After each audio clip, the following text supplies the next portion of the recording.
آئیے اب ذرا ہم بر صغیر کی طرف چلتے ہیں۔ ہوا کیا؟ اکبر بادشاہ کے دور کا واقعہ، ایک شخص گستاخی رسول میں پکڑا گیا، بیراوی کا دور تھا اکبر کا، دین الہی کو اس نے اجرا کیا جس کو دین اکبری کہتے ہیں۔ اس دین کو مٹانے کے لیے نہ جانے اس نے کیا کیا کیا، مگر یہ بات کتنی عجیب و غریب ہے کہ اکبر جس دین کو مٹانا چاہتا تھا وہ دین تو ابھی تک زندہ تھا۔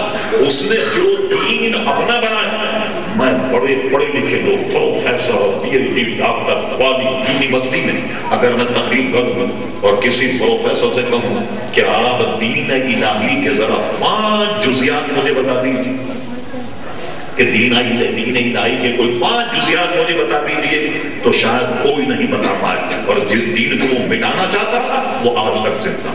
اس کی وجہ کہ واللہ متم نورہ ولو کرہ الکافرون، یہ نور تو اللہ تبارک و تعالیٰ اس کا اتمام فرمائے گا، اگرچہ یہ بات کافروں کو بری لگے۔ اکبر بہت بے راغبی کا آدمی تھا، میں نے اس کے واقعات میں پڑھا، علامہ عبد القادر بتایونی کو پڑھیے، انہوں نے بہت کچھ لکھا۔ اس نے سورج کے 1000 نام وضع کیے اور وہ 1000 نام کا وظیفہ پڑھتا، اور عبادت کا طریقہ کیا تھا؟ آنگن میں کھڑا ہو جاتا، کھڑے ہونے کے بعد اپنے دونوں کان پکڑ کر زور سے گول گھومتا اور 100 گھونسے اس کان پہ 100 گھونسے اس کان پہ لگاتا۔ یہ اس کا عبادت کا طریقہ تھا۔ صبح لوگ اس کے پھانٹک پر جمع ہو جاتے، جیسے ہی پھانٹک کھلتا لوگ اس کو سجدہ دیا کرتے۔ ایک اس کے دربار کا آدمی جب مرا، وہ بہت گناہ گار سیاہکار بدماش تھا، اس نے کہا اس کو جب دفناؤ تو اس کی قبر میں اس کی شکل پر ایک شیشہ رکھ دینا، باقی تو ساری قبر بند کر دینا، شیشہ ایسا رکھنا کہ اس پہ دھوپ پڑے۔ کسی نے حکمت پوچھی، کہنے لگے تم نے حکمت نہیں دیکھی کہ زمین پر اگر غلاظت ہو تو دھوپ پڑے زمین پاک ہو جاتی ہے، اس پر جب دھوپ پڑے گی تو یہ گناہوں سے پاک ہو جائے۔ کیسے کیسے جزیات تھے۔ ہاں، اور بن لفظوں میں خواتین بھی چونکہ سن رہی ہیں، اس میں کیا ہے، صحبت کے بعد غسل کیا جائے، وہ کہتا ہے یہ غلط ہے، غسل پہلے کرنا چاہیے۔ اور اتنا بے راضی کا اس دور میں ایک شخص نے حضور علیہ السلام کی گستاخی کی، اکبر کے سفارش کے باوجود اس زمانے کے قاضی نے اسے قتل کا حکم دیا، فرمایا نہیں، یہ جرم جو ہے وہ قابل فراموشی نہیں ہے، جو حضور کی گستاخی کرے۔ اکبر جیسے دور میں بھی گستاخ رسول عزیزان گرامی قتل کیا گیا۔ اب لوگ کہتے ہیں اس قانون کو بدلا جائے، میں سمجھتا ہوں ہمارے شاید اس جلسے ایک غرض و غایت یہ ہم حضور کے غلام، یہ ہماری ذمہ داری ہے، جہاں سے غلط بات اٹھے گی ہم حضور کے رضاکار، حضور کے غلام، حضور کے سپاہی، ہم اس آواز کا پورا مقابلہ کریں گے، اس تحریک کا جو بھی ایسے ہوا۔ یہ ایک بہت بڑے صاحب نے، گورنر پنجاب نے کہہ دیا کہ جناب میں اس سزا کو ختم کرا کے رکھوں گا۔ وہ سزا کیا ہے؟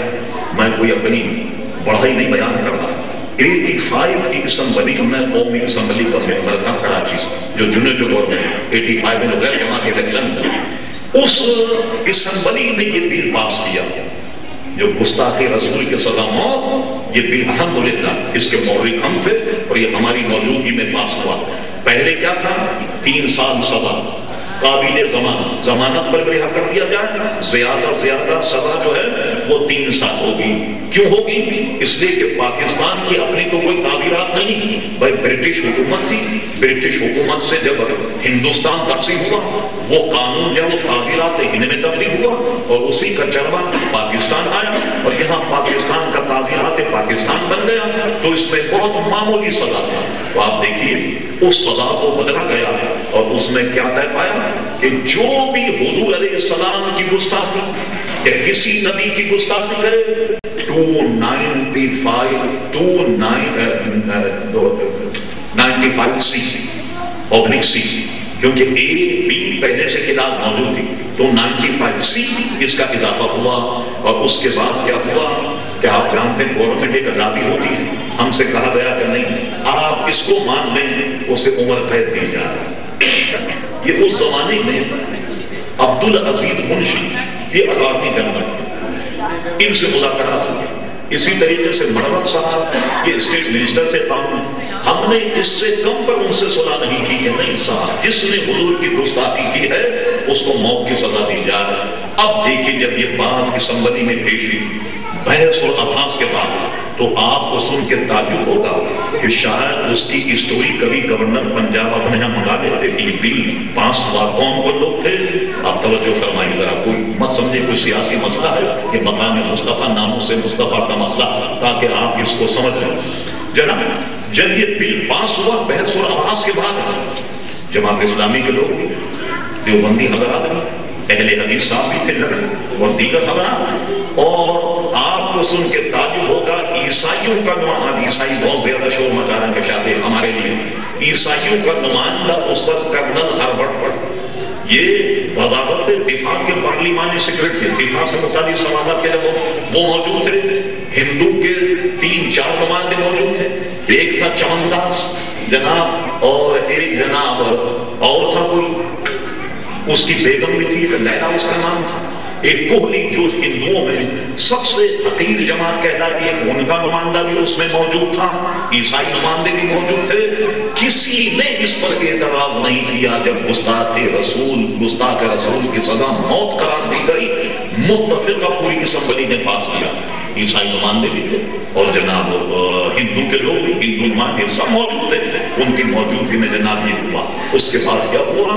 غالباً امریکہ یورپ سے دباؤ پڑ رہا کہ صاحب اس قانون کو ختم کیا، اس قانون کو ختم کیا جائے۔ چلیے صاحب آپ تو جانتے ہیں کہ ہمارے یہاں حکمرانوں کوئی پالیسی تو ہے نہیں، کیا ہوتا ہے کہ باہر سے ساری باتیں آتی، تو اب کیا ہوا؟ اس کو شروع کیا گیا۔ اب سنیے اس کا آواز۔ یہ قانون جب پاس ہوا ناموس رسالت، عیسائیوں نے سپریم کورٹ کے سامنے اجتماع کیا، اور توجہ سے سنیے، سب تاریخ میں لکھا ہے کیا کیا۔ ایک پادری کھڑا ہوا، پادری نے پہلے تقریر کی کہ یہ ہمارے عیسائیوں کے لیے قانون بنا ہے۔ یہاں بھی میرا خیال ہے مکلا ہوں گے دو، مجھے بتائیے کیا عیسائیوں کے لیے قانون بنا، یہودیوں کے لیے بنا، ہندوؤں کے لیے بنا؟ کوئی مسلمان بھی اگر ایسا کرے تو اس کو بھی سزا نہ ہو۔ یہ کہنا کہ عیسائیوں کے لیے بنا، لاہور کا واقعہ یہ رسالت سے متعلق نہیں، یہ تو قرآن مجید کی تحریر سے متعلق مسئلہ تھا، جس کو بلا وجہ کس طریقے سے لوگ یہ سمجھ کے چاہتے کہ رسالت میں کوئی گستاخی کا مسئلہ، وہ تو قرآن کی تحریر کا مسئلہ تھا، گستاخ رسالت کا تو مسئلہ تھا ہی نہیں۔ چلیے عیسائی نے اجتماع کیا اور دنیا کو متوجہ کرانے کے لیے کیا کیا؟ پادری نے تقریر کی، اور تقریر کرنے کے بعد اپنے جبے سے پستول نکالا، اپنی کنپٹی میں رکھ کر کے فائر کیا، خودکشی کر لی۔ دنیا میں ہنگامہ ہو گیا، سب عیسائیوں نے اس پر یہ جلوس نکالا، اور ان کے بعد نے خودکشی کی تاکہ دنیا اس بات کو پھیلایا جائے۔ اس کے بعد جب کوشش کی گئی تو عزیزان گرامی اس کے بعد بھی کامیابی نہیں آئے۔ پرویز مشرف صاحب ان کے دور میں بھی جناب یہ ہوا، لاہور میں بہت بڑا جلوس نکلا، 300 علماء گرفتار، جن کے سر پھٹے، ہڈیاں ٹوٹی، فریکچر ہوئے، 300 علماء گرفتار ہوئے۔ پرویز مشرف صاحب لاہور ایئرپورٹ جب ان کو کہا گیا، انہوں نے یہ بات کہی، چلو لوگ اگر نہیں چاہتے تو ہم بھی ایسا نہیں کریں گے، اور فوراً منع کر دیا گیا، اس قانون میں ہم کوئی ترمیم نہیں کریں گے۔ تو اب نئی بات یہ ہو رہی کہ اب اس میں ہم ترمیم کریں گے۔ سب سے پہلے تو یہ قانون عیسائیوں کے لیے، ابھی میرے پاس پوری اسٹیٹی وقت نہیں، مگر میں انشاءاللہ اس کو لکھوں گا اور بتاؤں گا کہ برطانیہ میں سن 1500 میں ایسی پھانسیاں دی گئی جنہوں نے عیسیٰ علیہ السلام کی گستاخی کی۔ 1600 عیسوی میں لندن میں جناب پھانسی دی گئی جنہوں نے عیسیٰ علیہ السلام کی گستاخی کی۔ یہ قانون اب بھی وہاں عزیزان گرامی موجود ہے کہ عیسیٰ علیہ السلام کی گستاخی کرنے پر سزائے موت ہے۔ اور آپ سنیے دوسرا پہلو، اگر ہم نے پہلو تہی کی اور یہ قانون نہیں پاس کرایا، اس کے اب سنیے اس کے مضمرات اور اس کے جو جناب اس کے بعد جو چیزیں پیدا ہوتی وہ کیا۔ اب اس کی میں چند مثالیں دیتا ہوں۔ پاکستان بننے سے پہلے لاہور کا ایک واقعہ ہوا، رنگیلا رسول کتاب لکھی گئی، وہ ضمانت پر چھوٹ کر آیا، دیکھا کہ برطانوی حکومت اس کو شاید آزاد کر دے، قابل ضمانت جرم تھا، ضمانت پر آ گئے۔ چلیے قاضی عبدالعلم الدین اس نے جا کر کے بڑی آزار میں اس کا کام کر دیا۔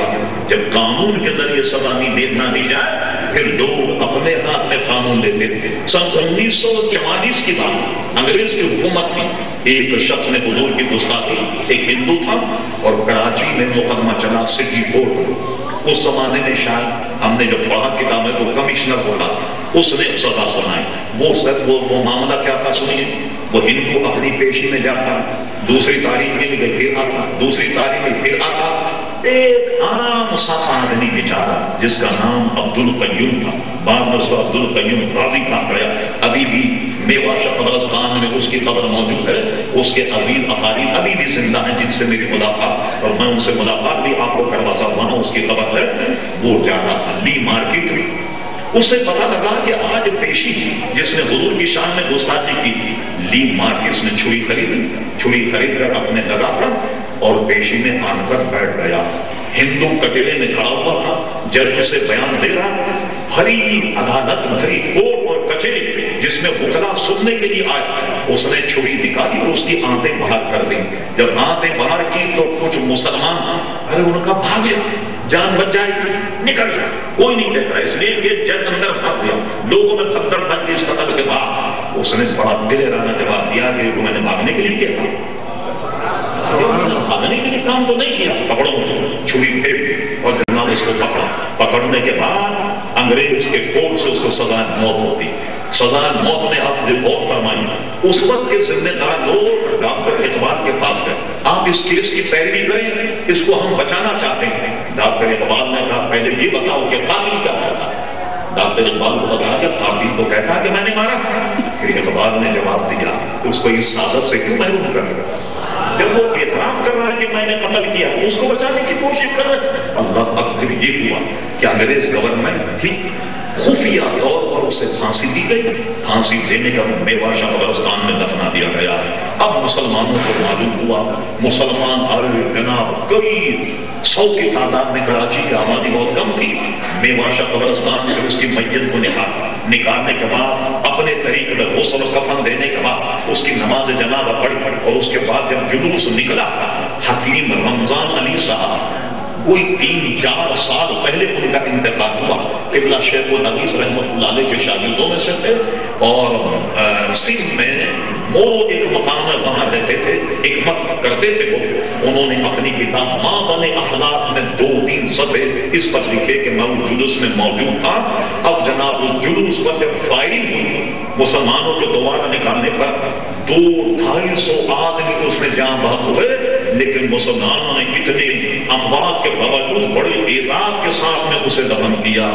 آپ نے دیکھا قانون اگر حرکت میں نہ آئے پھر لوگ قانون کو اپنے ہاتھ میں لے لیتے ہیں. اب موجودہ دور کی میں 2 مثالیں آپ کو دیتا ہوں. نیوی کے کمانڈر تھے جن کا نام سید یوسف علی تھا.